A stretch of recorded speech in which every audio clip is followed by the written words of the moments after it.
Chapter 1, The Man Who Expected to Be Left. Dawn came gray over Kane Ranch, and Silas Kane sat at his writing desk with a pen he did not trust in his hand.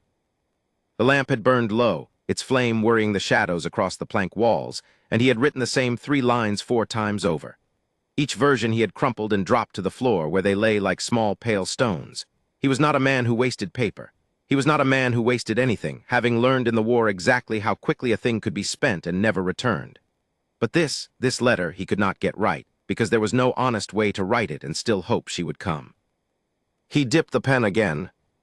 To the woman who answers this, he wrote and stopped. Beyond the window, the land was waking. He could see the long shoulder of the ridge going from black to violet to the dull copper that gave the town its name, and below it the creek catching the first light like a seam of poured silver through the grass. It was beautiful country, and it was hard country, and it was his, every acre bought with a soldier's back pay, and 8 years of not quitting when quitting would have been the sensible thing. Cattle stood dark and patient in the near pasture. Somewhere out past the barn, old Tom was already moving, the only man who had stayed when the rest of the valley decided what Silas Kane was. He made himself go on. I have 300 acres, good water, and a house that keeps out the weather. I do not drink to excess. I do not raise my hand to man or beast without cause. I will provide for a wife honestly and ask only that she keep a house and keep her word. I am plain-spoken and I keep to myself. I am 34 years of age. He set the pen down and read it back, and his jaw tightened, because every word of it was true, and the truest word of all was the one he had left out. He did not write about the scar. He told himself it was because such things were better seen than described, that no arrangement of letters could soften what the fire had made of the left side of his face, the melted seam of it that ran from his brow to the corner of his mouth, the eye that drooped, the ear that was mostly gone. He told himself a woman deserved to make up her own mind. But that was the lie he dressed the coward in, and he knew it. The truth was that if he wrote it down, she would never board the coach at all, and some small, stubborn animal part of him wanted the chance, just the chance, to be looked at by a woman who had not already decided to look away. He hated himself for the omission. He signed his name anyway. Silas Kane, Copper Fork. The scar had a story, and the story was short. There had been a powder store in a town whose name he no longer said aloud, and there had been a fire, and there had been men trapped inside it, 3 of them screaming while the rest ran. Silas had not decided to go in. He had simply been going in before the deciding was done, the way a man's hand closes on a falling cup before his mind has named the danger. He remembered the heat like a living thing with a grip. He remembered dragging the second man out by his collar with his own coat already alight. He remembered the third. And then he remembered nothing clean for a long while, only the surgeon's tent and the smell and the particular silence of men who cannot think what to say to you. 3 men had gone home to their families with their faces. He had traded his for theirs and would trade it again, and that was the whole of it, and the town did not know the half and would not have cared for the half it knew. He folded the letter, sealed it, and went out to see to the day. The morning chores did not need his attention. His hands knew them.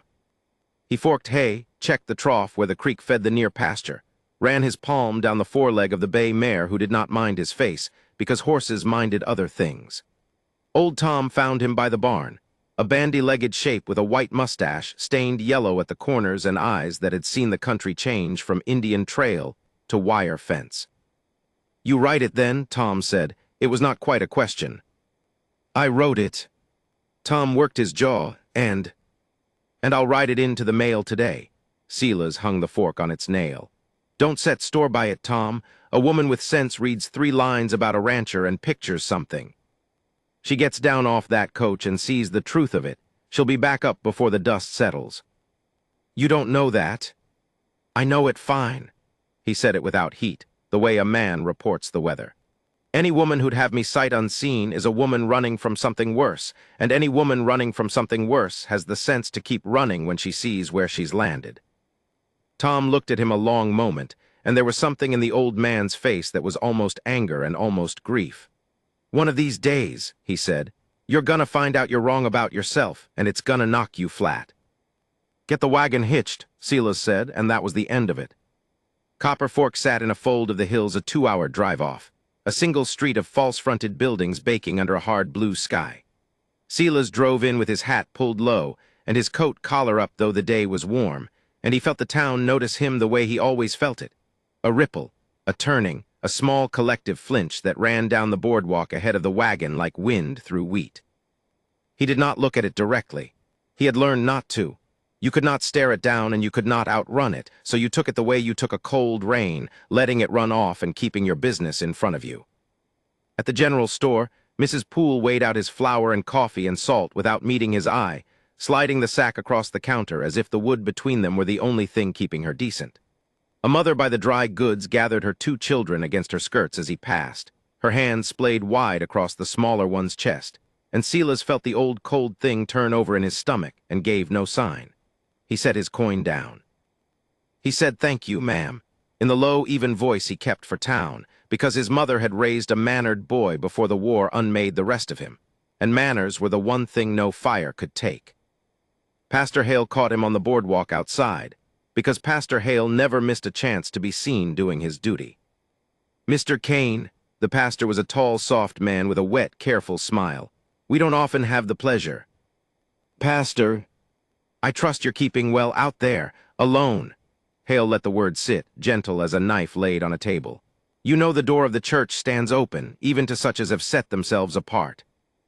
"I'll keep that in mind," Silas said. He stepped down into the street, and behind him, not quite low enough, not meant to be low enough, one of the men lounging at the rail said the word to another. Silas heard it clear. He had heard it 100 times and would hear it 100 more, and he had long since stopped letting his face show that it landed. "Monster." He drove to the post office and gave the letter over to the clerk, who took it by the corner as though Silas's fingers might have left a mark on it. The coach east left at noon. Silas watched it long enough to see the mail bag loaded, then turned the wagon for home before he could stand there like a fool watching a paper carry off a thing that felt, humiliatingly, like hope. By the time the ranch came into sight, the anger had settled into the old familiar ache, and the ache into something quieter, which was worse. Because now the thing was done. Now there was a letter riding east with his name on it, and for the next weeks he would not be able to help himself. He would picture her, no face he could hold, just the idea of her, reading his 3 honest lines and 1 dishonest silence, and he would picture her writing back, and he would picture the coach and the getting down and the moment. He always got as far as the moment and no farther because he knew exactly what the moment would hold. The flinch, the hand rising to the mouth, the eyes going everywhere but his face, and then, worst of all, to his face, and then away for good. He put the mare up and forked her hay, and did not go in to supper right away. Instead, he went to the low shelf by his bed and took down the tin, an old tobacco tin gone soft at the corners with handling, and he opened it there in the dark with the light of the window going red and then gray. Inside, wrapped in a square of his mother's handkerchief, was her wedding ring. A thin band, worn to a whisper of gold, the ring she had worn every day of a hard, good life, and pressed into his palm the winter she died, before the war, before the fire, when she had still believed her son would carry it to a woman someday and put it on her hand and be happy. Silas turned it in his fingers. It caught what little light was left and gave it back small. He was not a man who let himself want things, because wanting was a door that let the cold in. But he sat there a while in the failing light with his mother's ring in his ruined hands, and he let himself want it, the thing he would never say aloud to Tom or to God or to the empty house, a woman who would sit across a table from him in the lamplight and not look away, someone who would stay. Then he wrapped the ring back in the handkerchief and put the tin on the shelf, because a man could not eat wanting, and there was still the stock to see to before full dark. Out past the ridge, in the last of the copper light, the noon coach was already a day's dust to the east, carrying a folded letter toward a woman he could not imagine, who had not yet read a single word of it, and who would surprise him, though he did not know it, could not have believed it. In every way a man can be surprised and live. He shut the door against the coming night and lit the lamp, and told himself, the way he told himself every night, that he expected nothing at all. He was lying, and the lie kept him company, and it was, for now, the only company he had. Chapter 2, The Woman with Nothing to Lose. The landlord's boy had already carried the last chair down to the walk when Ada Merrow finished folding the letter and put it into her sleeve. There was nothing else worth folding. The room she had rented above the chandler's shop in Hartsboro had been small to begin with, and grief and debt had whittled them smaller still, until what remained of Thomas of the whole married life they had made fit inside a single trunk and a hat box with a broken clasp. The bed went to the man they owed. The stove went with the rooms. The chair the boy carried down was not even hers.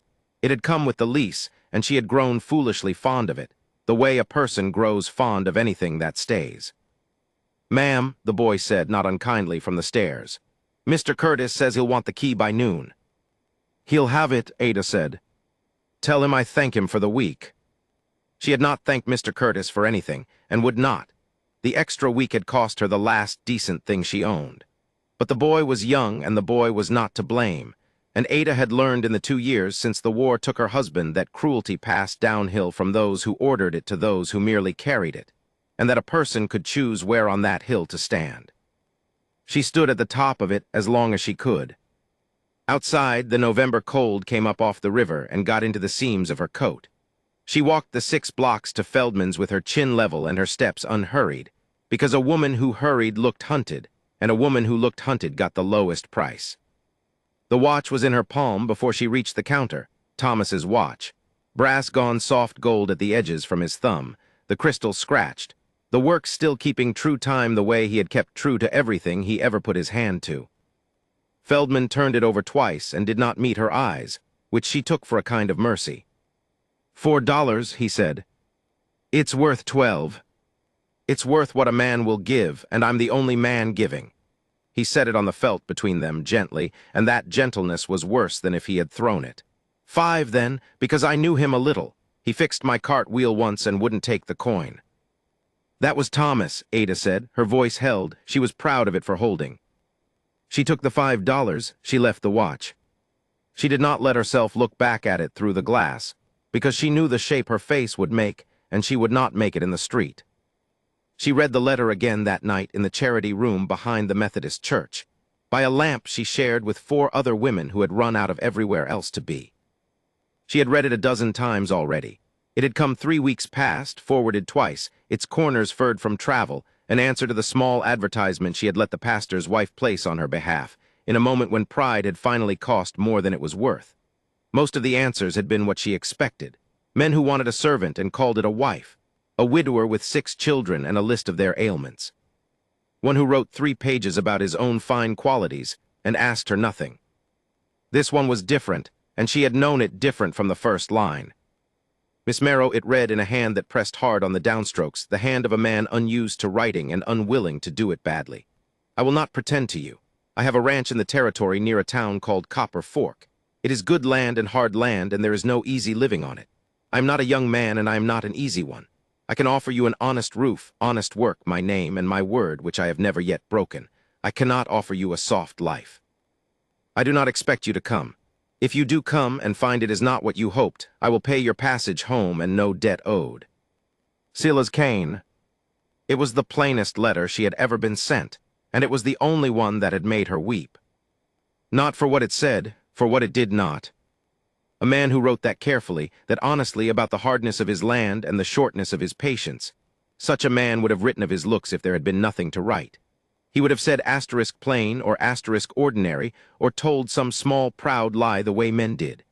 Instead, there was a silence in the letter, a place where a thing had been left out on purpose, and around that silence the whole letter had been built like a house around a locked room.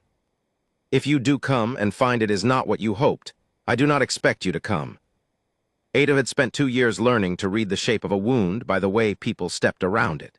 She read this one clean. Something had happened to Silas Kane that had taught him to expect to be left. And a man braced that hard against a woman's leaving had, at some point, been worth the staying, or had believed he was once before the world taught him otherwise. "You look like you found money in it," said Nell, the woman on the next cot, nodding at the paper. "I found a door," Ada said. There was another door, and she made herself look at it squarely, because a woman who would not look at her choices was not choosing at all. The other door was Mr. Ephraim Sedge, who held the note on her late husband's tools and had for some months been making it known, in the old way of a man who thought patience was the same as decency, that the debt might be arranged between them. He was past 60. He had a wet lower lip and a habit of standing too near. He had said, the last time, with his hat in his 2 hands like a gift he was offering, that a woman alone in the world could do worse than a comfortable house and an understanding man, and that he was not one to ask much of an evening. There was the pastor's wife, too, who would find her a place in service if she begged for it, scrubbing another woman's floors, sleeping in another woman's attic, grateful, always grateful, her back bent to the exact angle the town preferred in a fallen woman who had had the poor taste to survive. Charity that cost her dignity by the day, comfort that cost her the whole of herself at once. Or a hard land and an honest man's word, 2,000 miles from anyone who had ever watched her be pitied. It was not, she thought, so difficult a sum as people made it. She wrote back that same night, on the good paper she had been saving without knowing what for. Mr. Kane, asterisk, she wrote, I will come. You should know before I do that I bring nothing but a trunk and my own 2 hands. I have been a wife, and I have been a widow, and I have been hungry, and I have found I am not easily frightened by hard things, only by dishonest ones. I do not ask for a soft life. I ask only that you mean what you write, and I believe you do. I keep my word as you keep yours. I will not need my passage paid home. Ada Marrow. She read it once, sealed it before she could soften it, and walked it to the post in the dark so that it would be gone past changing by morning. The stage west took 11 days, and every one of them tried to talk her out of it. The country emptied as they went, town by town, until the windows framed nothing but grass and sky and the enormous indifferent distance of it, and the doubt she had folded away came unfolded in the jolting dark. She was 28 years old and going to marry a man she had never seen, on the strength of a letter and a silence. Her mother, God rest her, would have wept. Thomas would have understood. Thomas had known what it was to have no choices left but the brave one. She held to that and watched the land go by and ate what she could afford at the stage stops, which was less each day. On the 10th day, a drummer in a checked coat boarded at a river town, and a woman with a pinched, church-going mouth, and the 2 of them fell to talking across the coach in the way of strangers who mistake a captive audience for a friendly one. You're bound for Copper Fork? The woman asked Ada, and when Ada said she was, the woman's face did a small, satisfied thing, folding inward on a piece of news it had been wanting to share. You've people there. I'm to be married, Ada said. To who out there? It's hardly more than a crossing. The drummer leaned in. Not to any of the Kane outfit, I hope. Ada kept her hands still in her lap. I don't take your meaning. The Kane place. He said it with relish, the way small men said the names of things bigger than themselves. Fellow that runs it, Kane, came back from the war with his face burned clean off or near it. They call him the monster out here, won't hardly show himself. They say a child took sick just from the sight of him once. He sat back, pleased. No offense meant, ma'am, if you've kin among them. Only you'd want to be warned. A man like that, alone on all that land. There it was, the word, dropped into the coach like a coin onto a counter. Monster. It landed exactly where the silence in the letter had been, and it fit, and Ada felt the 2 halves of the thing come together in her chest with a click as clean and terrible as the watch's works keeping time. So that was what had been left out. She was aware of the woman watching her, greedy for a flinch, and of the drummer waiting to be thanked for his warning. She gave them neither. She looked past them, out the window, at the land coming up gold and hard in the late light, and she found, turning it over honestly, the way she turned over everything, that the word had not moved her the way they wanted it to. It had only made her sure. A man the whole country agreed to call a monster, and yet who wrote that he had never broken his word, and offered a stranger her passage home free of debt if she was disappointed. The 2 things could not both be true, and Ada Marrow had buried enough of her life to know which kind of truth she trusted. He wrote me a very honest letter, she said at last, to the window more than to them. I find I'd rather judge the man than the story. The drummer opened his mouth and thought better of it. The pinched woman sniffed and turned to her knitting, disappointed of her scene. Late on the 11th day, the coach came up the long grade east of Copper Fork, and at the top of the ridge the whole valley opened below the little raw town, the creek running silver through the brown, and away to the north a stand of cottonwoods that must, she thought, be the place. Her place, if she was brave enough to make it so. Ada Marrow squared her shoulders and settled her hat, and folded her cold hands together over the letter in her sleeve, and rode down to meet the man beneath the scars for herself. Chapter 3, she did not look away. The stage from the east was due at noon, and Silas Kane had been standing by the depot rail since 11, a foolish thing for a grown man to do, and he knew it. He had worn the good coat, the dark wool one that had belonged to his father, and it pinched across the shoulders because he had been a smaller man when he last had cause to wear it. He had shaved that morning with more care than the ruined half of his face deserved, and he had angled his hat the way he always angled it in town, brim tipped low and to the left, so the shadow fell where the fire had done its work. It was a habit as old as the scar itself. He did it without thinking now, the way another man might touch his hat brim to a lady. Old Tom sat up on the wagon seat behind him, chewing on nothing, saying nothing, which was Tom's gift. "She won't be on it," Silas said. "You said that yesterday." "I meant it yesterday, too." Tom spat into the dust. "Then we'll have had a nice ride to town for the flour, and you can quit bothering me about it." Silas did not answer. Across the street in the shade of the mercantile awning, the town had begun to gather the way it always gathered when there was misfortune to be watched. Mrs. Hale stood among them with her sewing circle, her chin lifted, her voice pitched to Carrie. He could not hear the words. He did not need to. He had heard them all his life now, or near enough to it. Monster. The Kane place. Poor desperate creature, whoever she is. He kept his eyes on the road where it came down off the ridge, and braced himself the way a man braces for a blow he has already decided to take standing up. The coach came at 10 past noon, trailing a long banner of dust, the driver hauling the team down to a walk as it swung in beside the rail. It rocked to a stop. The door hung there, shut, an ordinary door of an ordinary coach, and Silas found his heart going hard against his ribs like a thing that wanted out. This is the moment, asterisk, he thought. This is where she looks. He had rehearsed it 100 times in the writing of his letters. He had left the scar off the page on purpose, a coward's omission, and he had hated himself for it every night since, precisely so he would not have to imagine her reading of it and choosing not to come. Better she come and see and turn around. Better to have it done in the flesh, quick, like pulling a splinter. He had told himself that so many times he had almost come to believe it. The door opened. A woman put her hand to the frame, a bare hand, ungloved, the glove no doubt sold or worn to nothing, and stepped down into the light. She was smaller than he had pictured and plainer dressed, in a gray traveling dress gone thin at the cuffs, her dark hair pinned up under a bonnet that had seen better years. She was not beautiful in the way the word was used in town for the banker's daughters, but there was something in the set of her shoulders, a stubbornness that had outlasted whatever had tried to break it, and Silas registered all of it in the half-second before she lifted her face to his. Then she saw him. He watched it happen. He watched her eyes go to the good side of his face first, the way they always did, and then travel, deliberate, unhurried, across to the other. The burned side. The pull of the scar down from his temple, the ear that was mostly gone, the seam where the skin had healed wrong and shining. He watched her take the full ruin of it in the flat, honest daylight, no shadow to hide behind, no letter to soften it. And she did not look away. He had seen every kind of flinch a face could make. The quick recoil, the forced smile stretched too tight, the eyes that slid off him and found the ground, the sky, anything.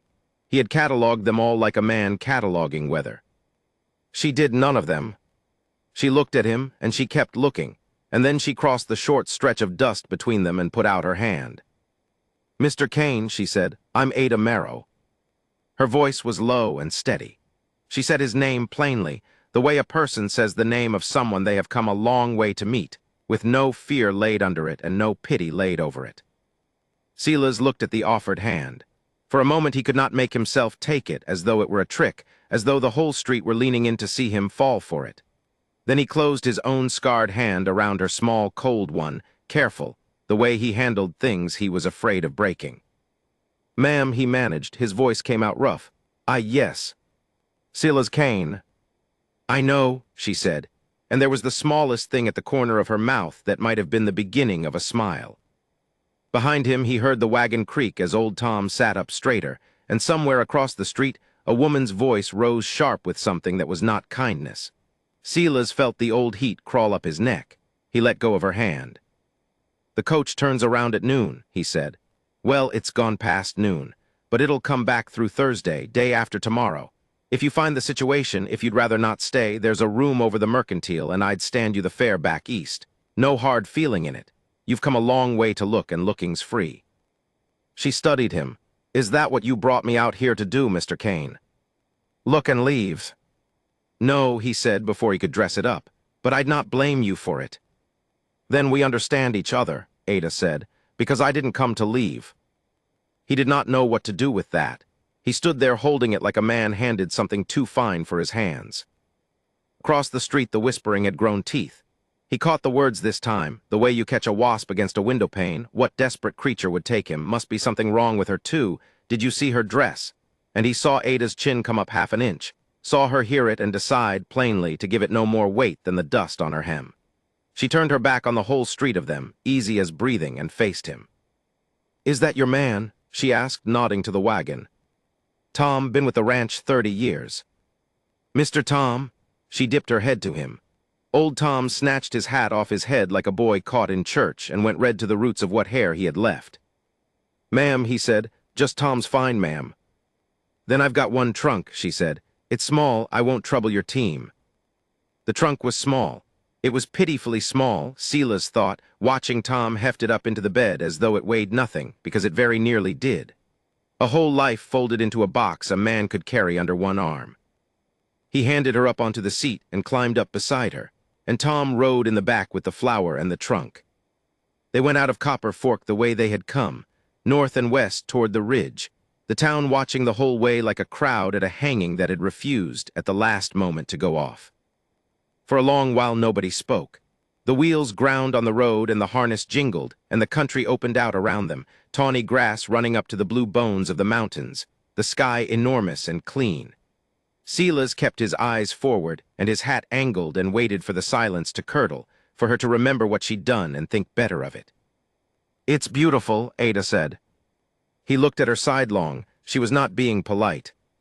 She was gazing out at the long roll of the land with her chapped hands folded in her lap, and her face had gone soft with something like hunger, the look of a person who has been shut up in gray places a long time and had forgotten there was this much sky anywhere.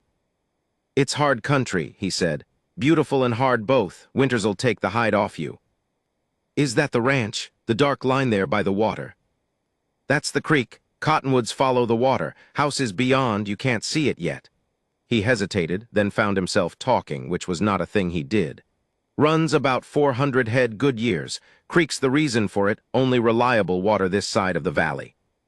Everything out here comes back to the water in the end. And the cattle? You want to know about the cattle? I intend to live here, Mr. Kane, she said. I'd like to know what I'm living in. So he told her. About the herd and the branding and the long drive to the railhead, about Tom and the two hands who'd quit last spring and never been replaced, about the way the light came off the mountains in October.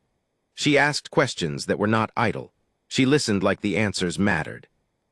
And by the time the house came into view, low and weathered and honest, smoke standing straight up from the chimney into the still air, Silas realized he had talked more in an hour than he had in the last 2 years put together, and that his hand had stopped straying up to shadow his face. He stopped himself when he noticed it, pulled the hat down again. Old habits do not die for kindness, they only pause to see if it will last. He drew the team up in the yard. The house sat quiet before them, and he braced again, because this was the other moment he'd been dreading, the one where she saw the plainness of it, the bachelor's mean housekeeping, the smallness of the life he was asking her into, and understood at last what she had said yes to. Ada climbed down before he could hand her, brushed the dust from her skirts, and stood looking at the house with her head tilted. Which window's the kitchen? That one west side. She nodded slowly, as though filing it away. Then she went to the wagon bed, undid the strap on her small trunk with her own hands, and lifted out, of all things, a length of pale cloth folded careful, a little yellowed at the creases. Curtain stuff. She shook it out once in the clean air. You'll bolt by morning, Silas heard himself say. It came out before he could stop it, quiet almost to himself. I don't say it to be unkind. I'd have you know I'll think none the less of you for it. Ada Merrow looked at him over the folded curtain, and this time the thing at the corner of her mouth finished becoming a smile, small and tired and entirely unafraid. Then you'll be surprised in the morning, Mr. Kane, she said, and carried her one bright thing across the threshold of his house, and began, without asking anyone's leave, to make it a home. Silas stood in the yard a long moment with the reins still in his scarred hand, and did not let himself believe it. A man could take a great deal, he had learned, so long as he never once let himself hope for the thing he wanted most. He carried in the trunk. He kept himself to the far side of the room. But that night, lying awake, he heard the small sounds of another person breathing under his roof, and against every hard-won rule he had, something in his chest unclenched a fraction, and would not, for all his trying, clench back. Chapter 4, The Terms of a Stranger's Marriage. Morning came to Cane Ranch the way it always had, gray and cold at the edges before the sun found the courage to climb. But for the first time in longer than Silas could remember, there was another set of footsteps in the house.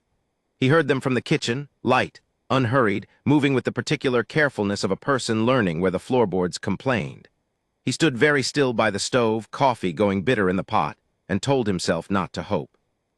She had not left. That was the thing he could not make sit right in his chest. He had lain awake half the night listening for the sound of her trunk being dragged back down the stairs, for the door, for the small betrayals of a person changing her mind in the dark. None had come. And now here she was, Ada Marrow, coming down into his kitchen in a gray dress she had plainly pressed by hand, her hair pinned neat, looking at him across the room without the flinch he had braced his whole body to receive. "Good morning," she said. "You let the coffee scorch." "I did," he admitted. "I'll see to it." She crossed to the stove as if she had done it 1,000 mornings, and he stepped back to give her room, keeping the ruined side of his face angled toward the window out of an old habit he could not seem to break. She noticed. He saw her notice. She said nothing about it, only took the pot off the heat and set it aside and began measuring fresh grounds with the frugal precision of a woman who had known real hunger. That was how the first days went, careful, formal. Two strangers moving around one another with the exaggerated courtesy of people who had agreed to a thing neither of them yet understood. He had given her the upstairs room and taken the small one off the kitchen for himself, and he made a point every night of saying good night from a distance, one hand on the newel post, as if to remind them both that there were rooms between them and that this was how it would stay. For her sake. He told himself it was for her sake so many times the words wore smooth. But the house began to change under her hands, and he was helpless to stop it. Curtains appeared at the windows, plain muslin she must have carried folded in the bottom of that one small trunk. The table got scrubbed pale.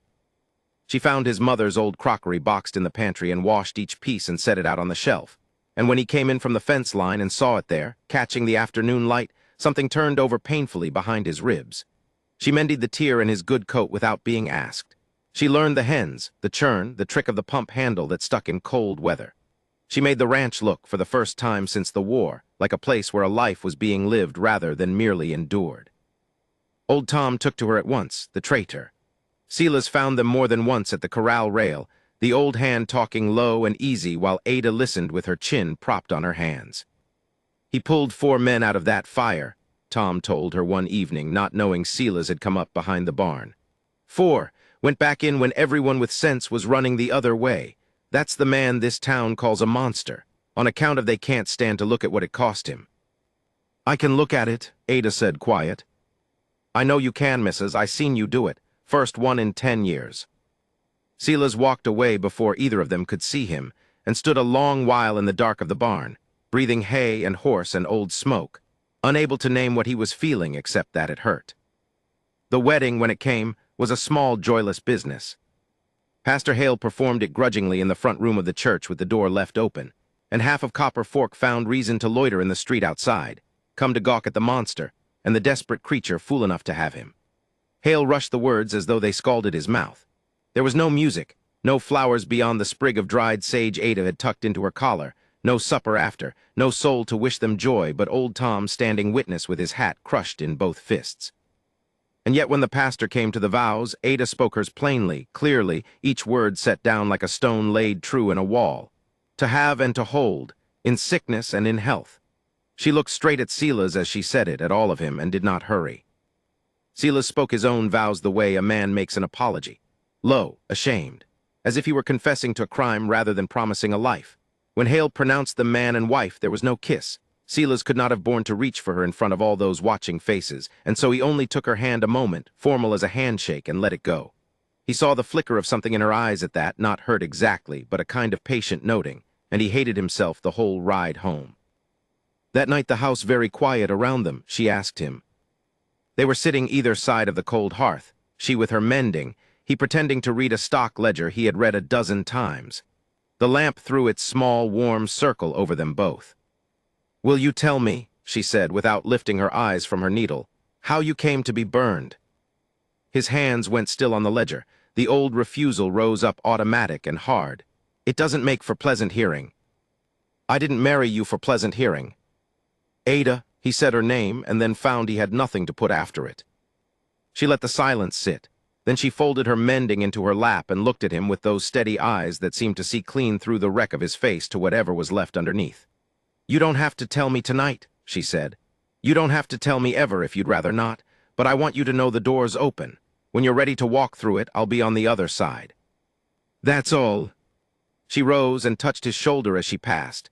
The first time she had touched him of her own choosing, a brief warm pressure there and gone, and went up the stairs to her room. Silas sat in the dying lamplight a long while, his shoulder burning where her hand had been, and did not read a single word.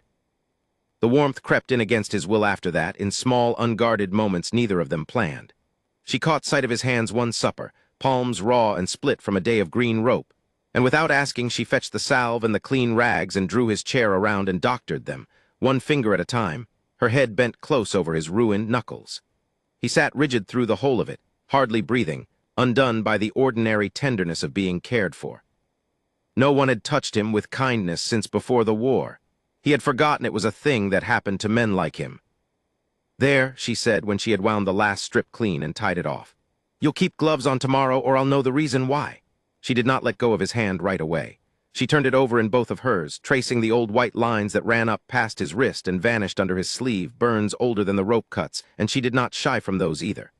"Stubborn man," she said, but gently, almost fond, and he had no answer that would not have given away too much.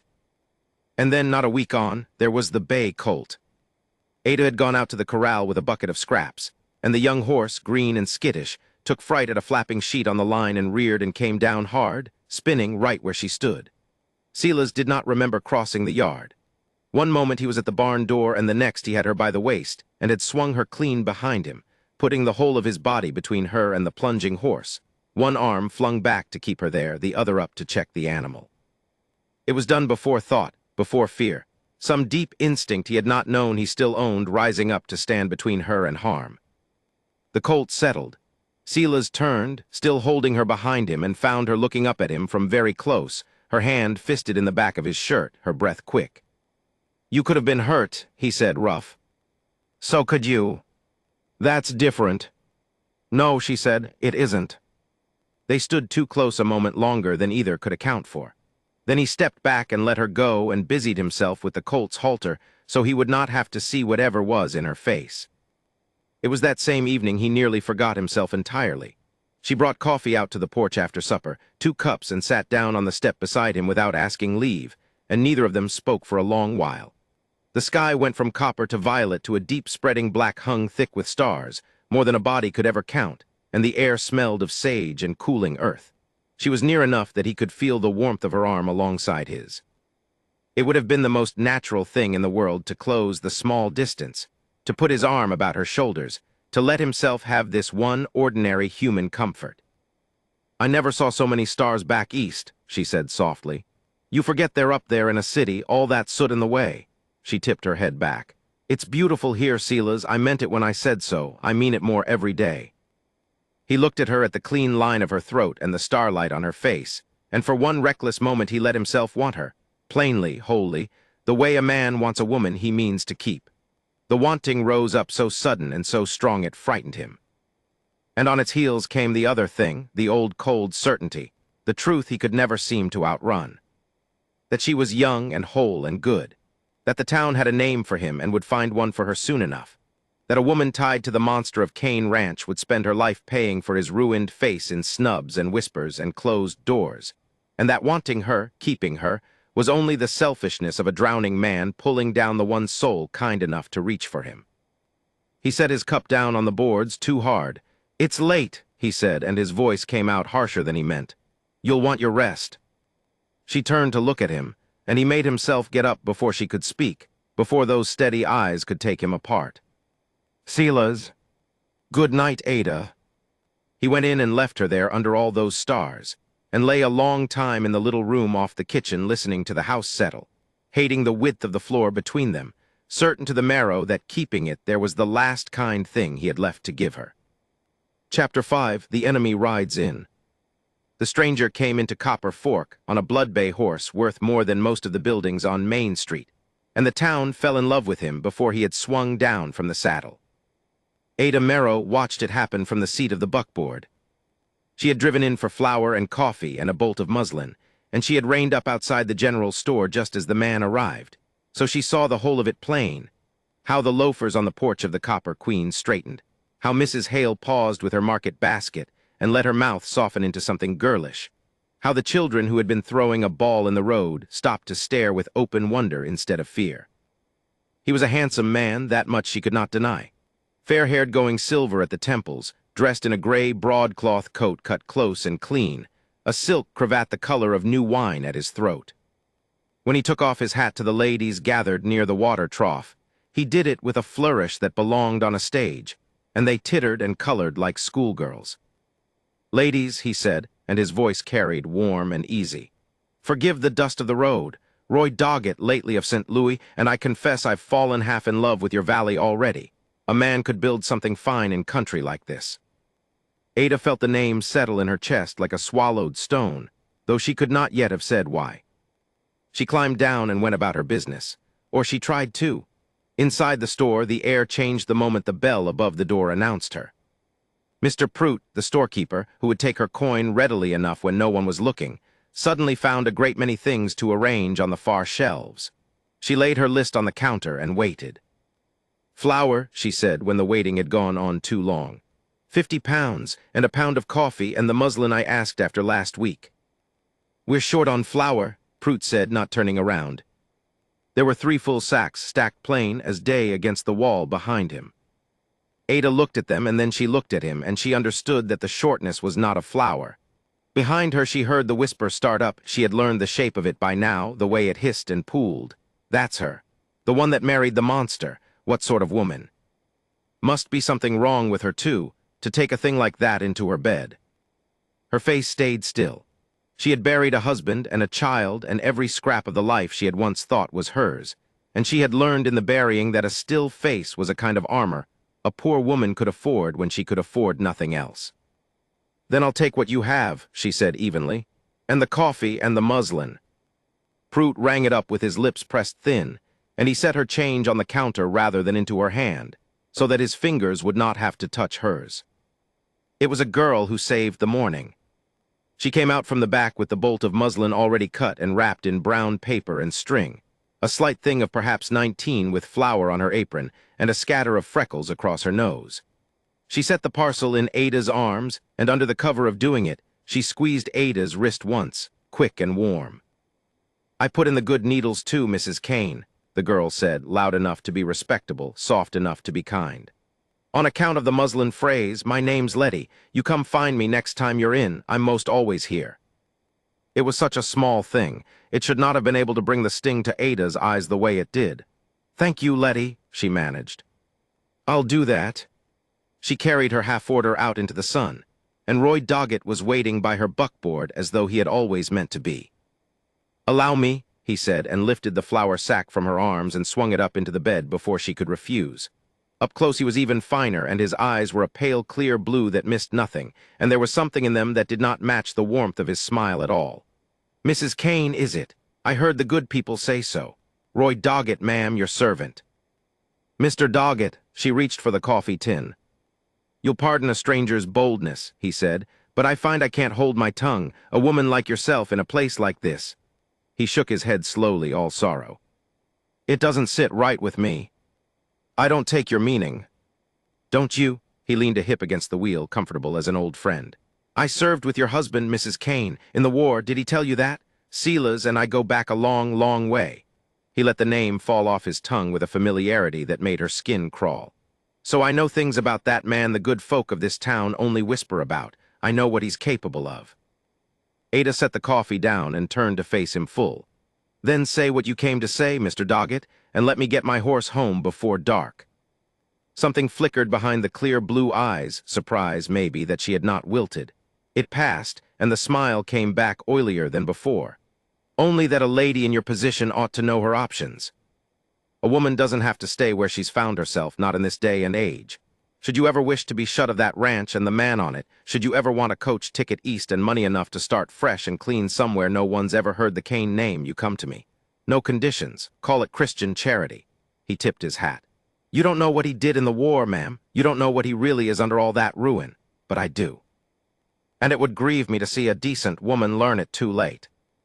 For a moment Ada let the words hang there. She looked at his fine coat and his soft hands that had never, she was certain, dug a post hole or pulled a calf in the cold. And she thought of another pair of hands, rope-torn, scarred, that had reached out without a thought to snatch her back from a spooked horse 3 days past, and had held her a heartbeat longer than was needful before letting her go as though she were made of glass and he were made of fire. I know he waited by that coach in his best coat, she said quietly, with his hat set so the scar wouldn't show, so I'd have my chance to climb back on and never think of him again. I know he's given me an out every day since, and I know he does it because he thinks so little of himself he can't imagine a soul would choose to stay. That's what I know about my husband, Mr. Doggett. She picked the coffee back up. I don't believe I care to know your version. The charm dropped clean off his face then, just for an instant like a mask slipping, and what was underneath was cold and flat and old with grudge. Then it was gone, folded away, and he was smiling again. Spirited, he said softly, Silas always did have more luck than he ever earned. He stepped back and swept the hat once more. The offer stands, Mrs. Kane. These things have a way of changing a person's mind. She climbed up onto the seat, gathered the lines, and did not answer. She could feel the whole street watching Mrs. Hale by the church steps, Prude in his doorway, the fine stranger in his gray coat, all of them certain, she knew, that they had seen the beginning of the end of the monster's marriage. She clucked to the horse and drove out of Copper Fork with her back straight and her chin level, and she did not let herself shake until the town was a mile behind her, and the road had bent into the cottonwoods along the creek. Only then did she let the breath go out of her all at once, ragged. Doggett, she turned the name over and over as the wheels ground the ruts. Silas and I go back a long, long way. There had been real hate under the honey, she was sure of it, the kind of hate that does not spring up fresh but is tended for years like a coal kept banked. Whatever lay between those two men, it was not the war alone, and a man did not ride a horse worth $500 into a dying town for the pleasure of the scenery. He wanted something. She thought of the creek chuckling along beside the road, the only water that ran the whole summer through in this whole thirsty valley, and how it began up on Kane land. She thought of it, and her hands tightened on the lines. The ranch came up gold in the falling light, the way it always did, and Silas was at the corral throwing hay, and he saw the buckboard and set down the fork and came to meet her the way he had taken to doing, though he would have told her it was only to see to the horse. He reached up to hand her down and then saw her face and went still. What happened, he said, not a question. His voice had gone low and careful and dangerous. Who spoke to you? For a moment she thought of keeping it from him.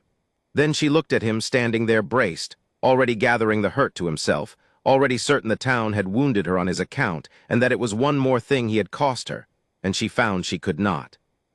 A man came into town today, she said, called himself Roy Doggett. Said he knew you from the war. The name went through him like a blade. She saw it, saw the color leave the good side of his face, saw his hand close hard on the wheel rim.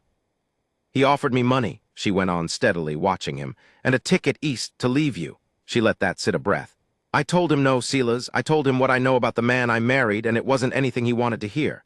She stepped down of her own accord, closer than the terms of their strange marriage had ever let her stand. But you're going to tell me who he is. Because he hates you, and he was too pleased with himself, and I don't think a man like that rides all this way for nothing. Silas looked at her for a long moment in the gold light, and something moved behind his eyes that she had not seen there before, not the old braced-for-leaving fear, but the dawning, disbelieving understanding of a man who has just realized someone has stepped in front of him without being asked. No, he said at last, rough. No, Ada, he doesn't ride all this way for nothing.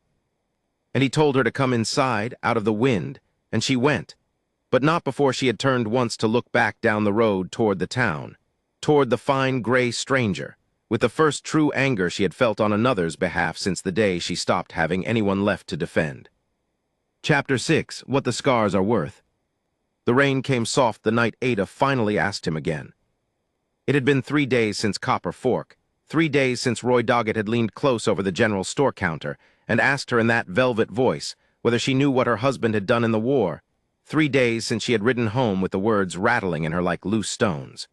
She had not repeated them to Silas, but she had watched him differently since, the way a person watches a locked door they have decided at last to open. They were at the kitchen table. The lamp guttered low, and outside the rain ticked against the glass.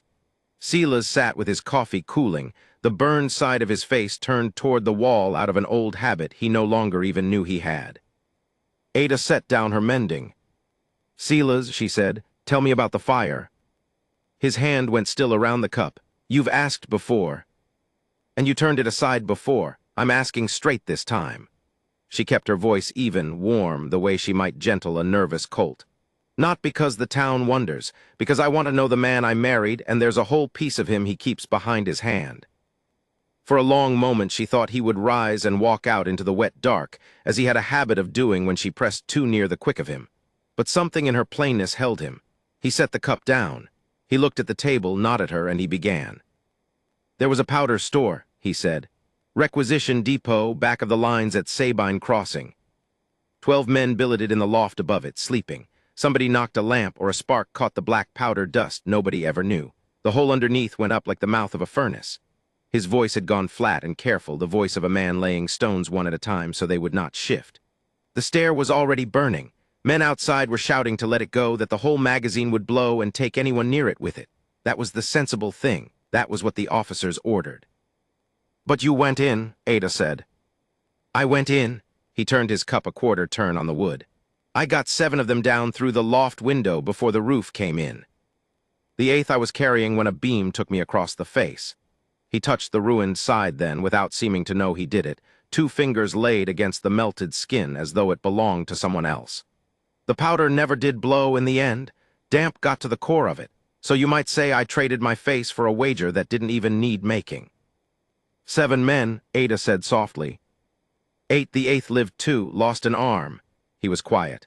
"The others outside, the ones who ran, I don't blame a single one for running. It was the sane thing to do." But Ada had gone very still, and her mind had caught on something he had let slip past without weight. "The ones who ran," she said. "Was Roy Doggett one of them?" Silas lifted his head. For the first time all evening he looked at her full, both eyes, the good and the scarred, and she saw the answer before he gave it. "He was the corporal of the guard that night," Silas said. "It was his post, his men in that loft. He was 30 feet away when it went up, and he turned and he walked to the tree line, and he did not come back until it was over and there was nothing left to be brave about." A muscle worked in his jaw. "When they asked afterward, he said the stair was gone before anyone could have reached it. He said no man could have gone up. I was lying in a surgeon's tent with my face wrapped when I heard it, and I couldn't let it stand, not with those 8 men living proof that a man could. So I told what happened. I signed my name to it. They broke him back to private and struck his name off the commendation list." He let out a slow breath. "He has hated me a long time, Ada, longer than he's wanted this water." Ada sat with it. The rain filled the silence, patient and clean. And then she reached across the table and took his hand, the right one, unburned, calloused hard from rope and rain, and she held it in both of hers. "Silas Kane," she said, "look at me." He did. "You have carried that face for years believing it made you a monster, that the town was right." Her voice did not tremble, but it was full to the brim. "But that is not the face of a monster. That is the face of the only man at Sabine Crossing who was worth a damn. Every man who ran that night kept his handsome face and gave up his soul to do it.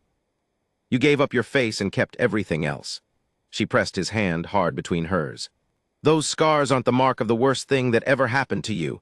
They're the proof of the best man in that whole war. I'd sooner look at your face than any smooth one in Copper Fork, and I mean that down to the ground." Something broke loose in him. She watched it happen, watched the armor he had worn so long it had grown into his skin cracked clean across. His breath caught rough in his throat. And then he was on his feet, and he had come around the table, and his good hand had risen to the side of her face, cradling her jaw, his thumb along her cheekbone, and he bent to her with his mouth a hair's breadth from hers, and every certainty in her sang that this, at last, was the moment. And then he stopped. She felt the shudder go through him, the war he waged against his own wanting. His forehead came down to rest against hers, and he stayed there, breathing, so close and so far. "If I take you," he said, low and wrecked, "I take you into all of it, the town's cruelty, the word they say, dog it, every closed door and turn back for the rest of your life. You be tying yourself to the monster of Cane Ranch in earnest, and there's no untying it."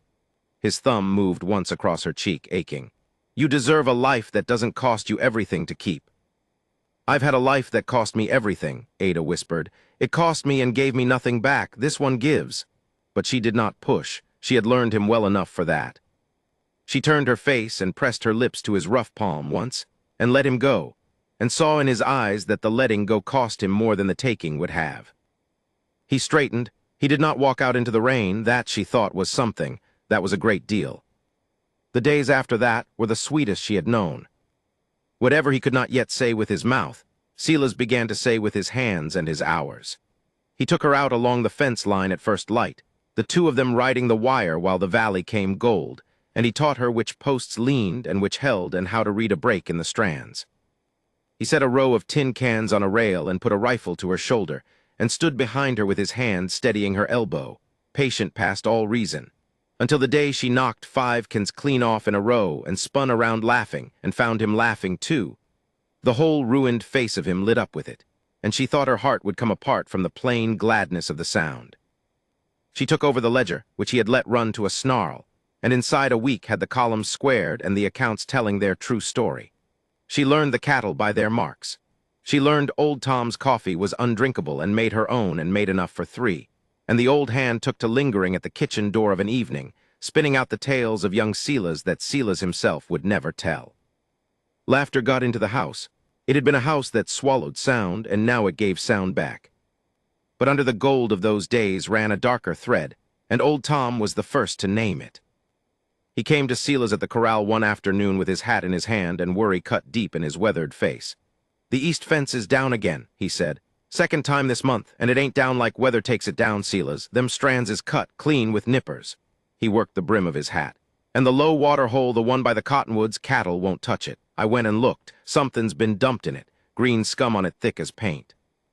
I lost 2 head to bad water this week, and I'll lose more." Silas's jaw set hard. "Scattered stock, cut wire, fouled water," he said quietly. "That's not luck going against us." "No," said Old Tom. "That's a man going against us, and I got a fair guess which man." Silas looked out across his land, the land his enemy wanted, and said nothing, and Ada, watching from the porch, saw the shadow settle back over him and understood that the war he'd survived had followed him home. That night the rain had cleared and the sky stood thick with stars. Ada carried 2 cups of coffee out to the porch and found Silas already there, leaning on the rail, looking at the dark shapes of the hills.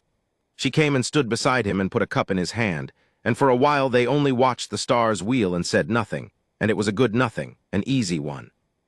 "You made this place a home," Silas said at last. "I didn't think it could be. I'd near stopped trying." "It was already a home," Ada said. "It only needed somebody to stay in it." She turned to him. "I'm staying, Silas, whatever comes. You keep giving me the door and I keep telling you I'm not walking through it."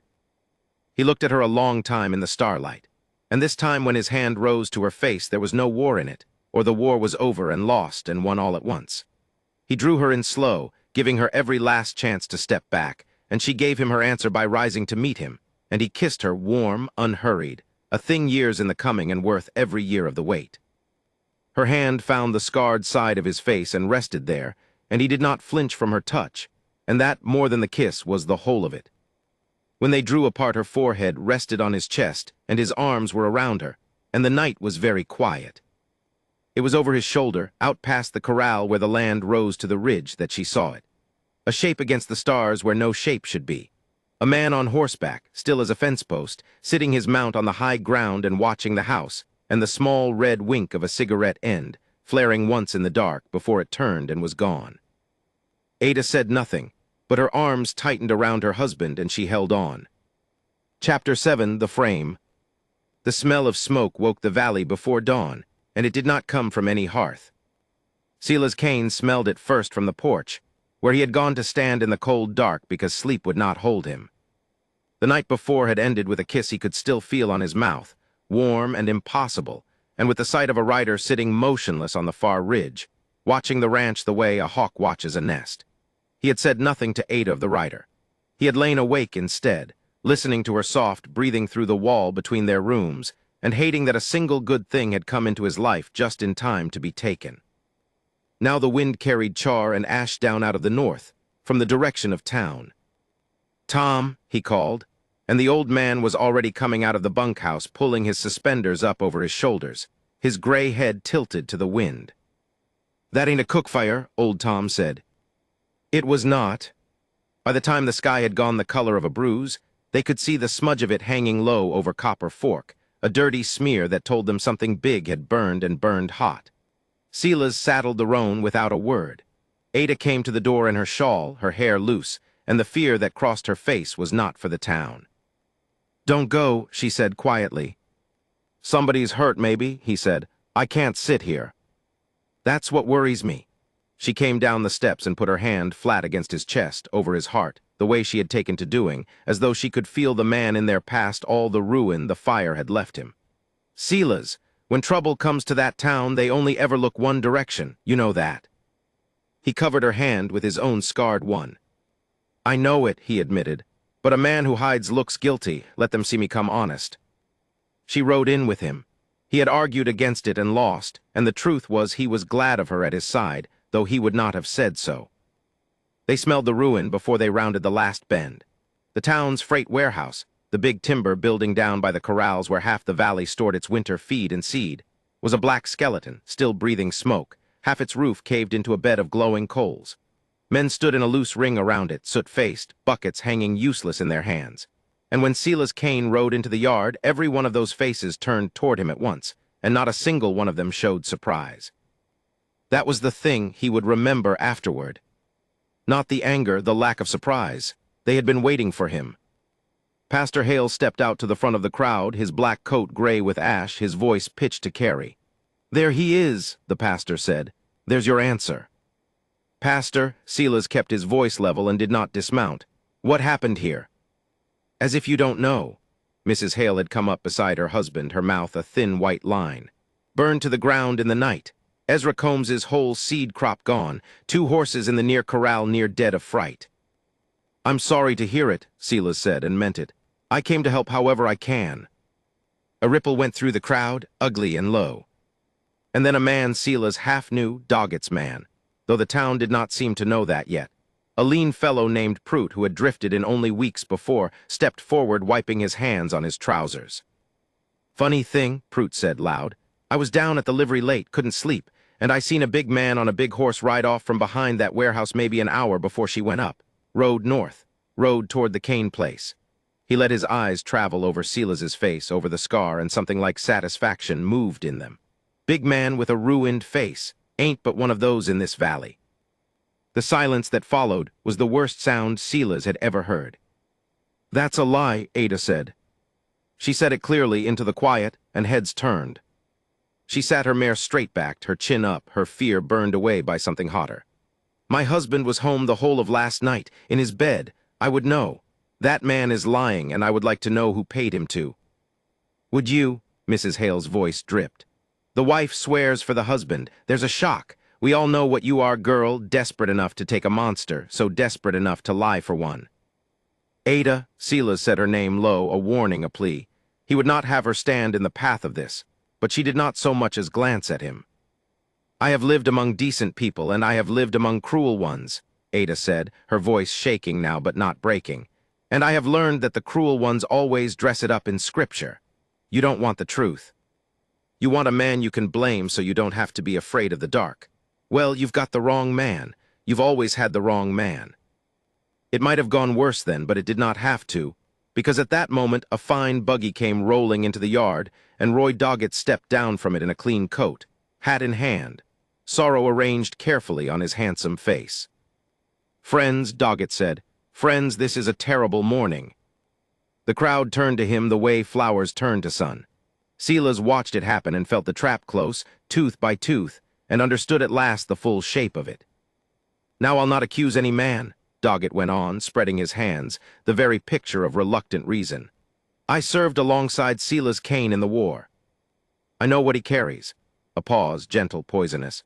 "I know what he's capable of when the fire's in him. I've seen it. And it grieves me, it truly grieves me, but I think of these women, these children, and I ask myself what more has to burn before somebody does something." He looked at Silas then, and only Silas, standing near enough now that Silas could see the thing crouched behind his eyes, the old hate wearing a mask of sorrow. "Copper Fork was a peaceful place, Kane, before you came back down out of that ranch. Maybe it's time you thought about what's best for everybody, including that brave young woman up there defending you." And there it was, laid bare between the two of them where no one else could read it. "Leave, and she's safe. Stay, and I'll burn the whole world down around her and hang it on you." Silas Kane sat his horse in the ashes and looked at the ring of faces he had grown up among, the faces that had pulled their children back from him, that had called him monster in the street, and he understood that no word of his would move a single one of them. Doggett had built this too well. Every fear the town had ever nursed about him had been saddled and bridled and pointed at his heart, and the one clean thing in his life was sitting beside him drawing fire she did not deserve. He made his choice on that spot, and it was the cruelest thing he had ever done, and he did it because he loved her. "We're going home," he said. He did not speak on the ride out. Ada tried twice, and he answered with silence, and by the time they reached the ranch yard the silence had become a wall, and he could see her beginning to understand that it was meant for her. "Pack your trunk," he said, swinging down. She stared at him. "What?" "You heard me." He would not look at her. If he looked at her, he could not do it. "This was a mistake, Ada, all of it. I let myself pretend a man like me could keep a thing like you and no one would pay for it. Well, they're paying now. Combs lost his whole crop. Next it'll be somebody's house, somebody's child, and it'll be your name they curse alongside mine." He made his voice flat and hard, a stranger's voice. "I've got money put by. Old Tom'll drive you to the coach. You go back east, or wherever you please, and you forget the whole business." "You don't mean this?" Her voice was very small. "Silas, look at me, you don't mean a word of it." "I mean every word." He turned then and made his ruined face as cold as he could bear to make it, and hated himself with a completeness that felt almost like relief. "I never should have written that letter. I don't want a wife. I wanted to prove something to myself, and you were the one fool desperate enough to come. That's the truth of it." "Take the money."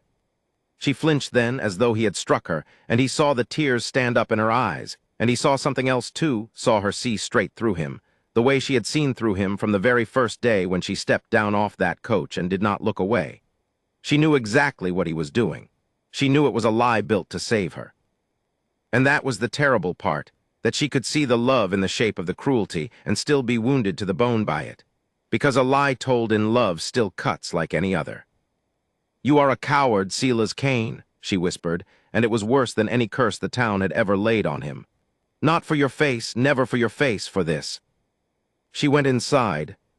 He heard, through the wall he had spent every night listening past, the small sounds of a woman folding her few dresses into a trunk, and each sound was a nail, and he stood in the yard and let it be driven.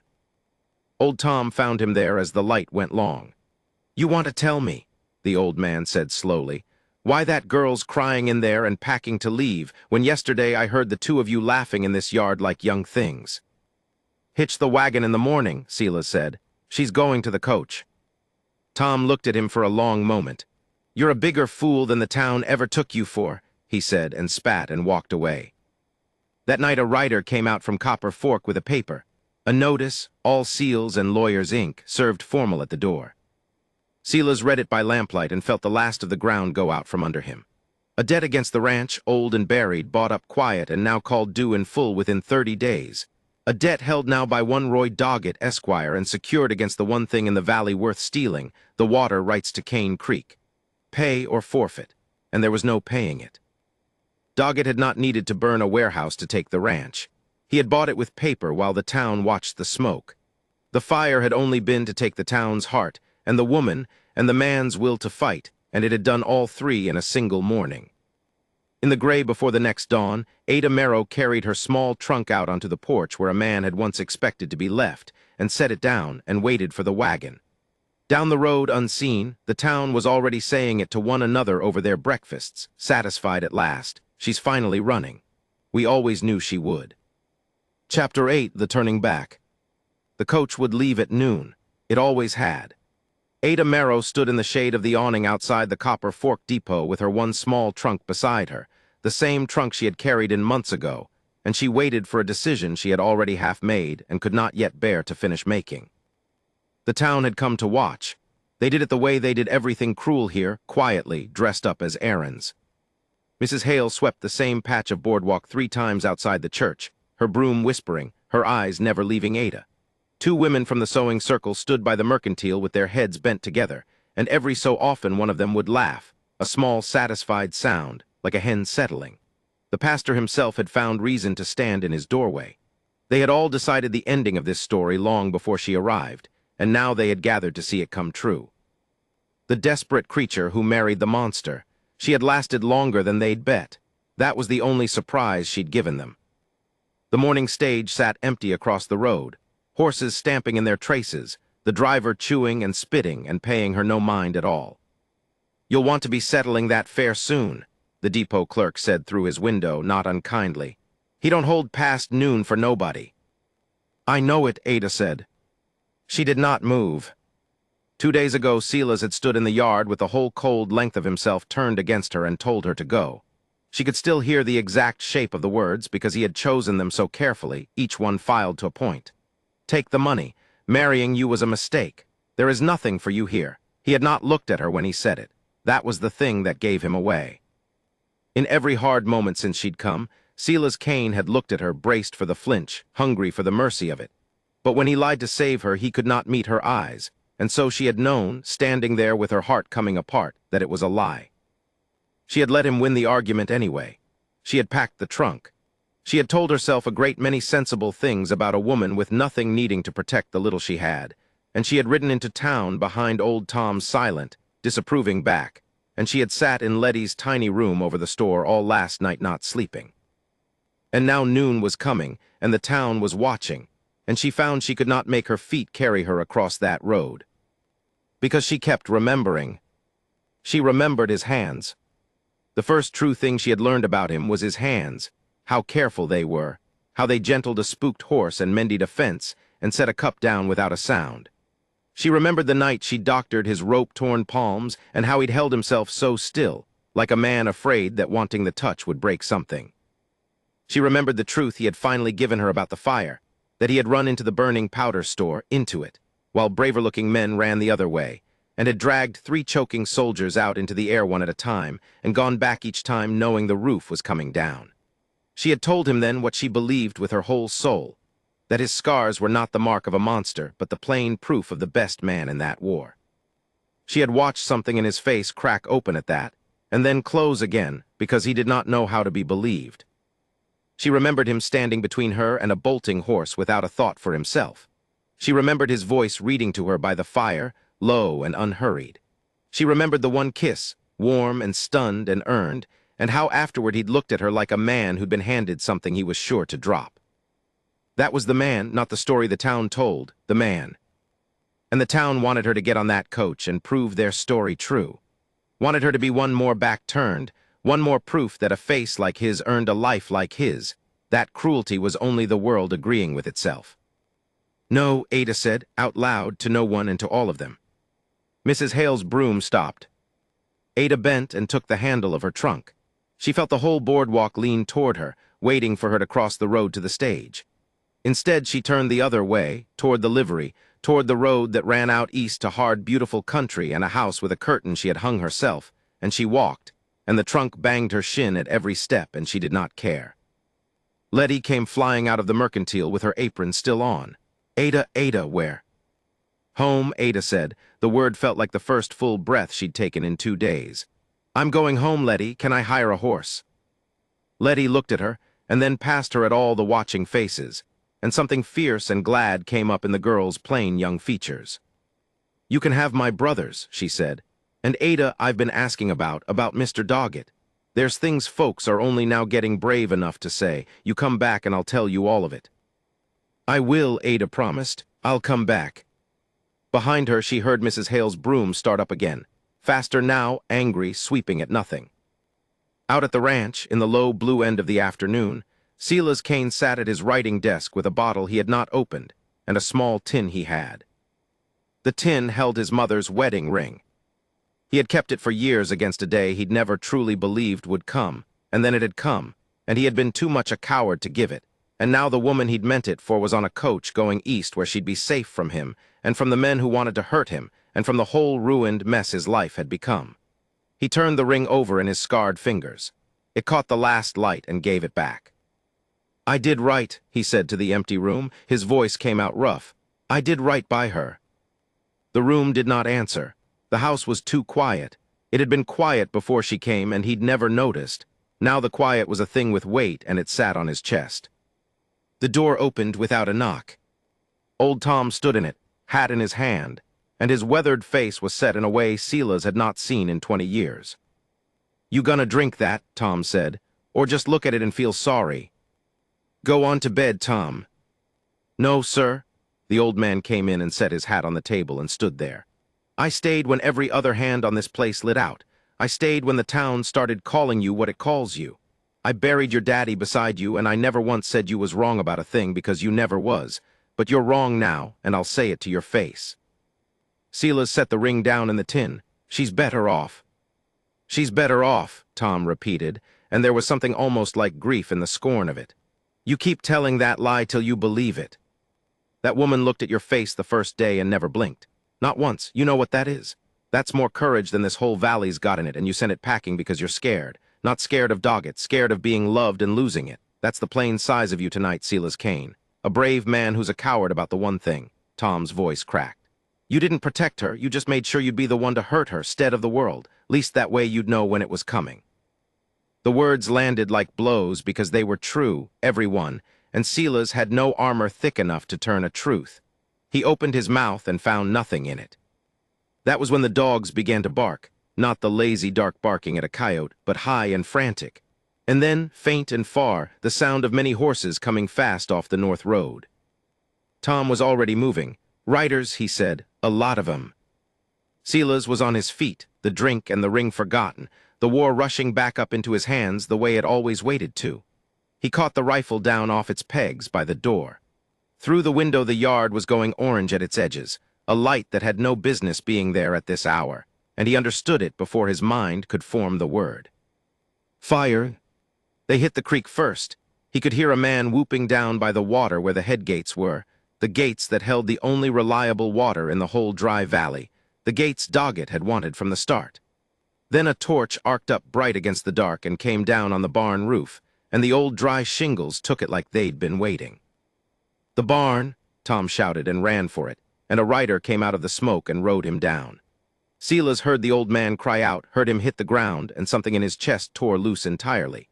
He came off the porch firing, and the yard erupted, muzzle flashes, plunging horses, men he'd never seen shouting his name like it was a curse they'd been paid to say. There were too many. He knew it the way he'd known the powder store roof was coming down, with a cold, clear certainty that changed nothing about what he had to do. He put himself between the guns and the fallen shape of old Tom, and he fought. And for a while it was enough, and then a horse hit him from the side, and the rifle spun out of his hands into the dark, and he was down in the churned dust with the barn roaring above him and the heat of it on his ruined face. Boots, a man dismounting unhurried, the way a man moves when he has already won. Silas rolled onto his back and looked up, and there against the burning barn stood Roy Doggett, clean and smiling in his fine coat, a pistol held loose and easy in his hand. "There he is," Doggett said, warm as a friend. "The monster of Kane Ranch, down in the dirt where I always figured you'd end. You should have sold Silas. You should have took the money and gone, same as your woman did. I hear she's on the noon coach." He crouched close, the firelight dancing in his eyes. Nobody left to see now, nobody left to care. But there was. At the black edge of the yard, past the reach of the fire, a horse had stopped. Ada sat it very still, her heart slamming, taking in all of it in one terrible sweep. The burning barn, old Tom crumpled and unmoving, the ring of hired men, and Silas on his back in the dirt with Doggett standing over him like a hunter over a kill. She did not scream, she did not freeze.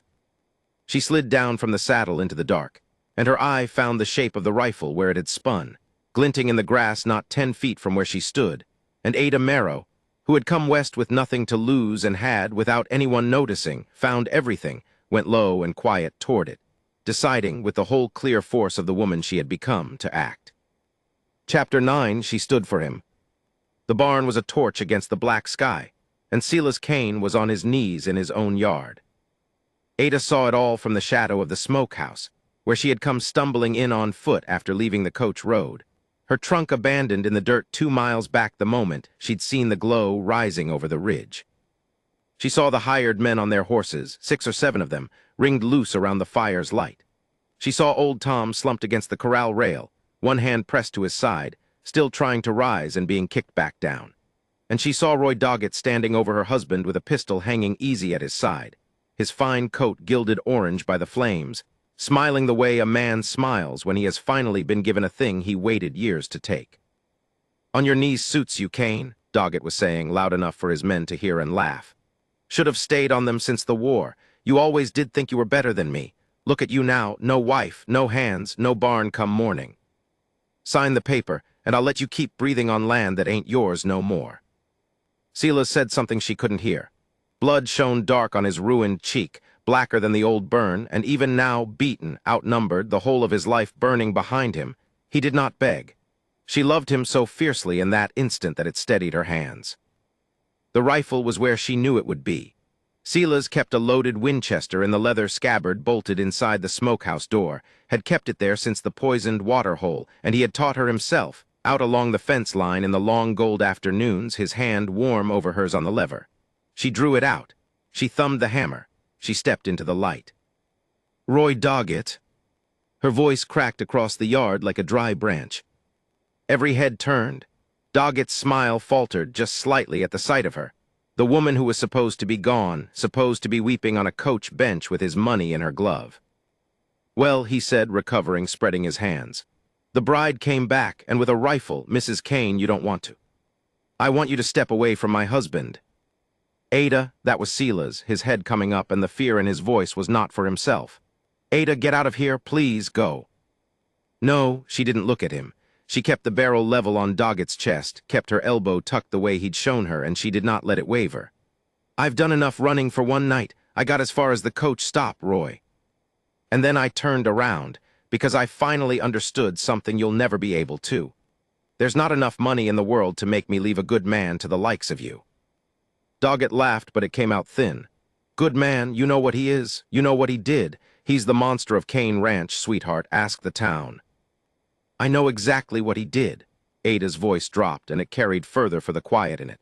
"I know he ran into a burning powder store at Cedar Bluff and dragged 4 men out of the fire with his own hands. I know one of the men he tried to save ran the other way and left his company to die. I know that man's name." She let it sit a moment. "It's the same name on the deed you forged, isn't it, Roy?" The hired men shifted in their saddles. Something had changed in the yard. The certainty had gone out of it. These were paid men, not loyal ones, and paid men do not care to be named in front of witnesses.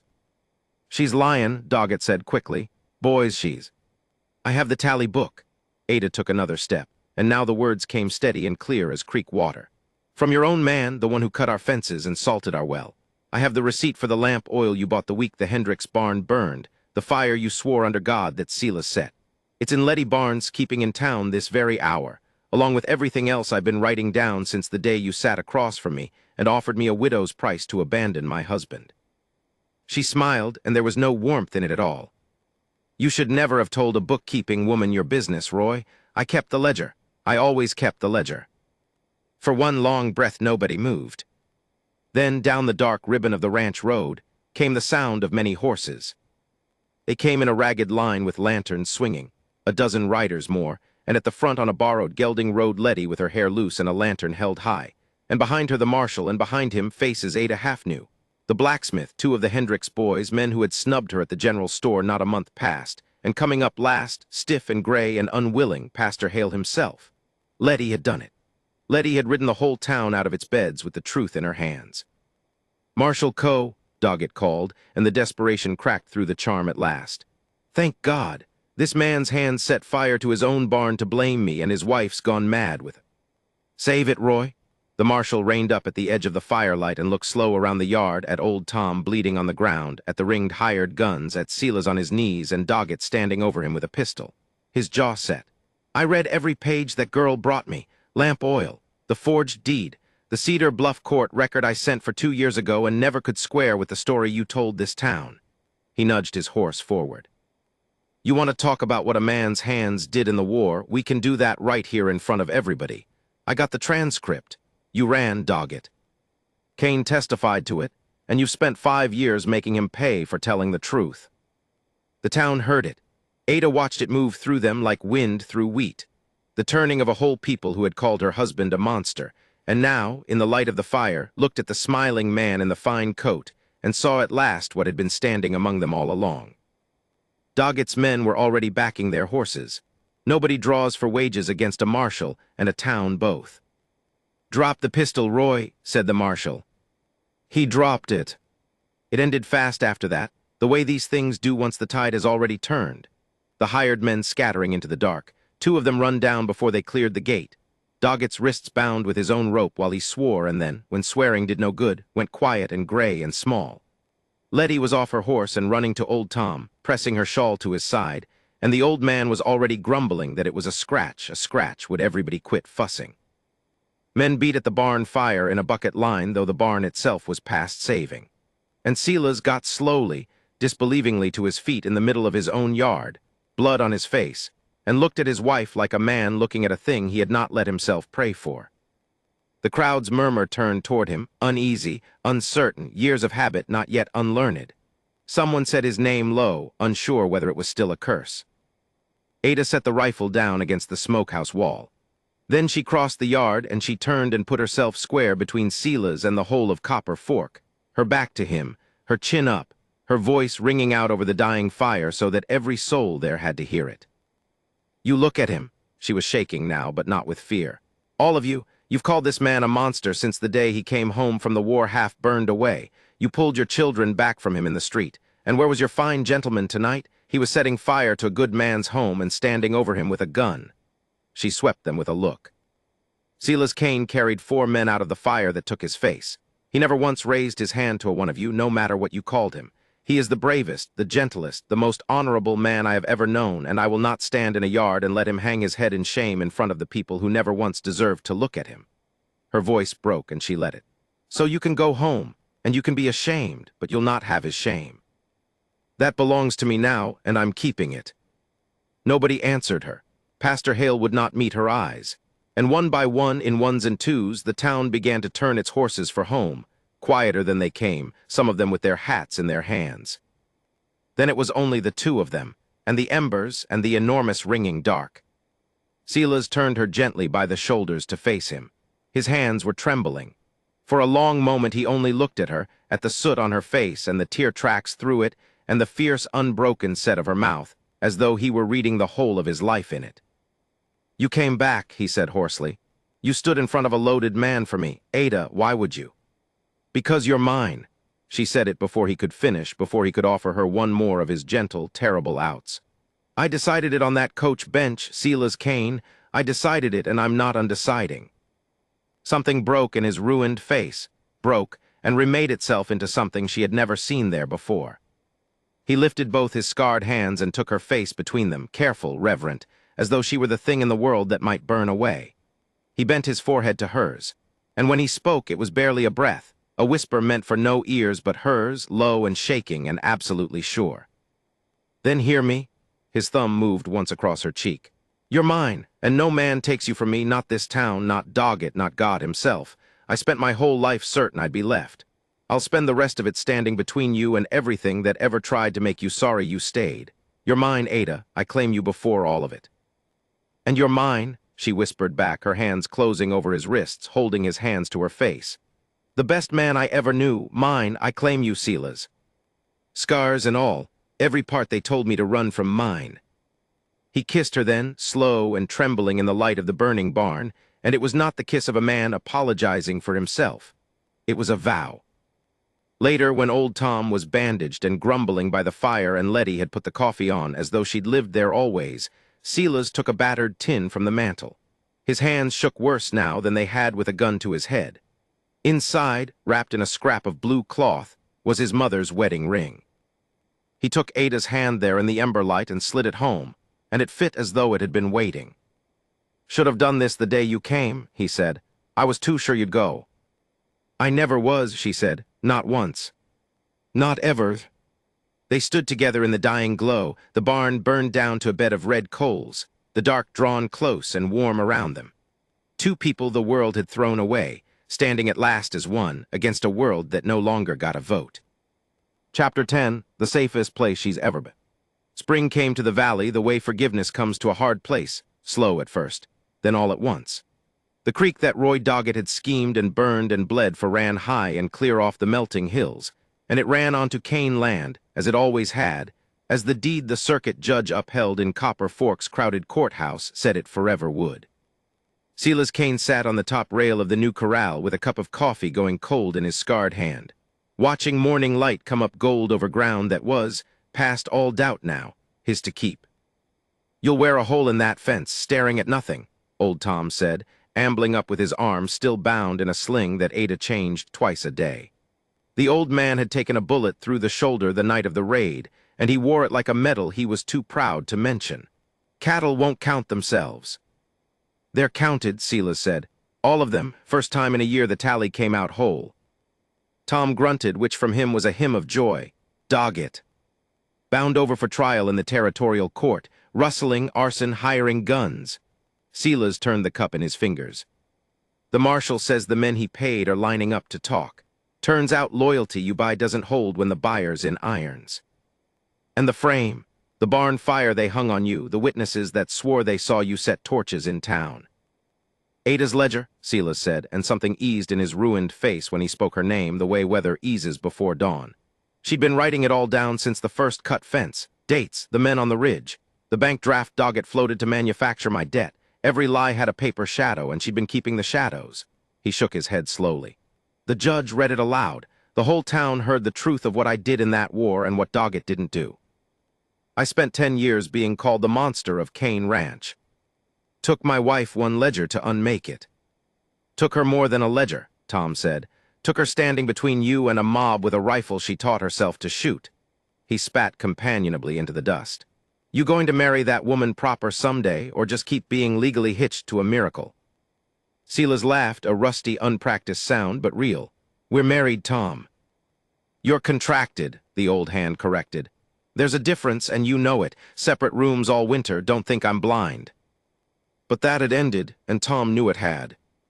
It had ended the night of the fire, when Silas took Ada's face in his scarred hands with the barn burning behind them and whispered the thing he'd been too afraid to say for the whole long year, "You're mine. And no man, not the town, not God himself, takes you from me." It had ended when she'd whispered it back, fierce and shaking, her hands fisted in his shirt. "And you're mine, Silas Kane, and I dare the world to try me." His mother's ring, kept 10 years in a tin against a hope he'd never let himself name, sat now on Ada's finger where it belonged. "Go count something," Silas said gently. Tom went, grinning. They rebuilt the barn together, plank by plank, through the lengthening days. Silas had expected to hire it done, or to raise it alone the way he'd done everything alone since the war. He had not expected the wagons. The first came on a Tuesday, Letty from the general store, perched beside her father, the buckboard loaded with milled lumber. "We overstocked," the storekeeper said gruffly, not meeting Silas's eye, which was its own kind of apology. "No sense it rotting in the yard." Then came the Coopers, who'd lost a calf to Doggett's poisoned water hole and never known who to blame. Then 2 of the ranch families from the far side of the ridge. By noon there were a dozen men with hammers on the skeleton of the new barn, and Ada was carrying out cornbread and coffee to hands that a season ago would not have taken bread from her table. "They're ashamed," Ada said quietly, coming to stand beside Silas as the frame rose against the sky. "It's an awkward thing to watch, shame, but it's honest." "You could make them say it," Silas said. "Every one of them owes you an apology to your face." "I don't want their apologies." She slipped her hand into his, scarred palm to work roughened palm, unafraid, the way she'd taken it that first day stepping down from the coach when the whole town waited for her to recoil and she never had. "I want them to nod at you in the road. I want a child in this town to look at your face and see nothing but a man, That's worth more than 100 sorries.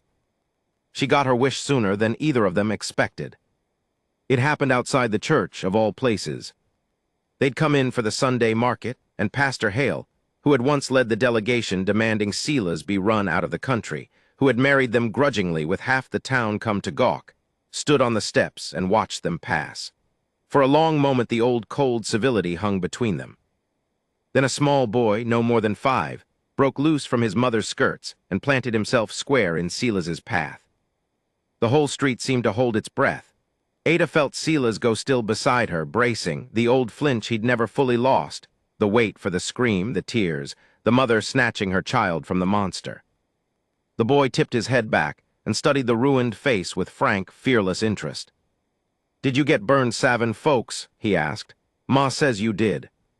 She says you're the bravest man in the whole valley, and I wasn't to believe the old stories." Silas crouched down slowly until his eyes were level with the boy's. "I did get burned," he said, his voice not quite steady. "Pulling some men out of a fire, it hurt something awful, but they lived, so I'd do it again." "Can I touch it?" "Danny," his mother started, mortified, but Silas said, "It's all right," and let the small hand press once gently against the scarred cheek. "Doesn't feel like a monster," the boy pronounced. "Feels like regular skin," and he ran off, satisfied, business concluded. When Silas rose, his eyes were wet, and Pastor Hale had come down 2 steps from his high place.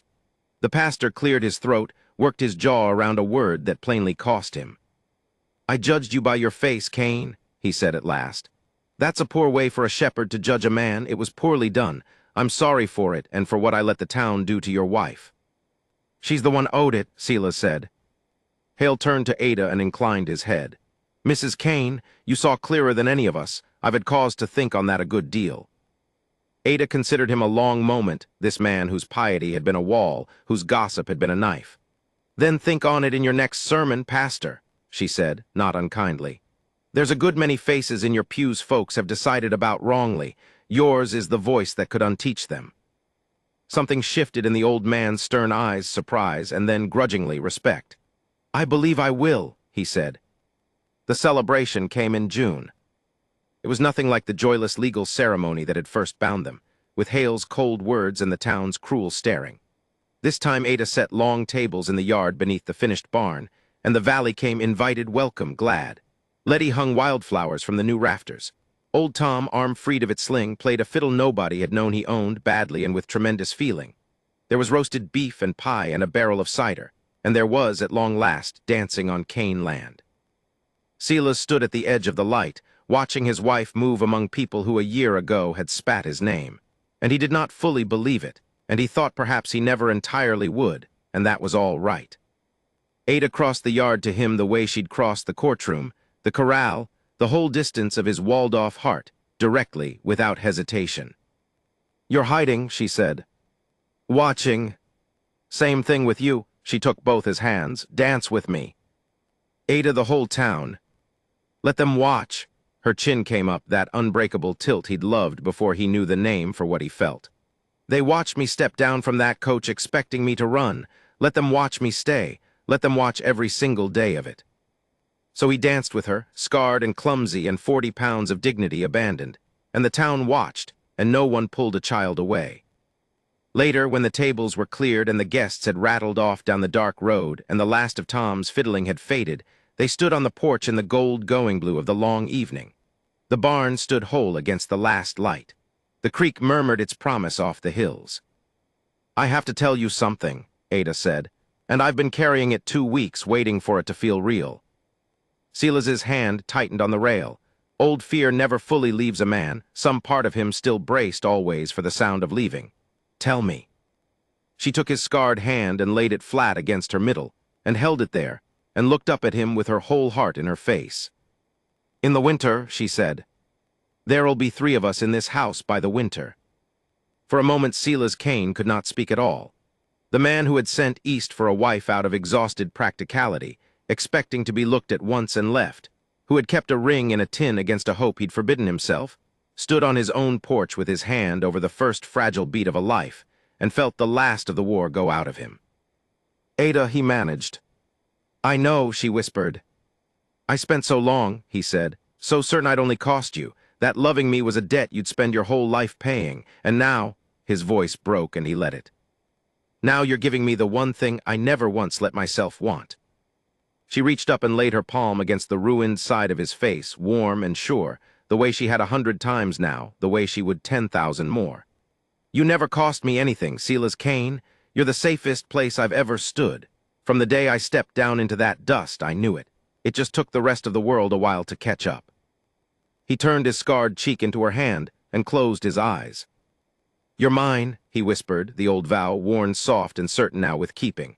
And no man, not the town, not God himself, takes you from me. And you're mine, she whispered back, for all our days. The creek ran on in the dark, the new barn held. And on the porch, in the last gold light of a valley that had finally learned to see him true, the monster of Kane Ranch held his wife against his heart, and was, for the first time in his life and forever after, exactly where he belonged.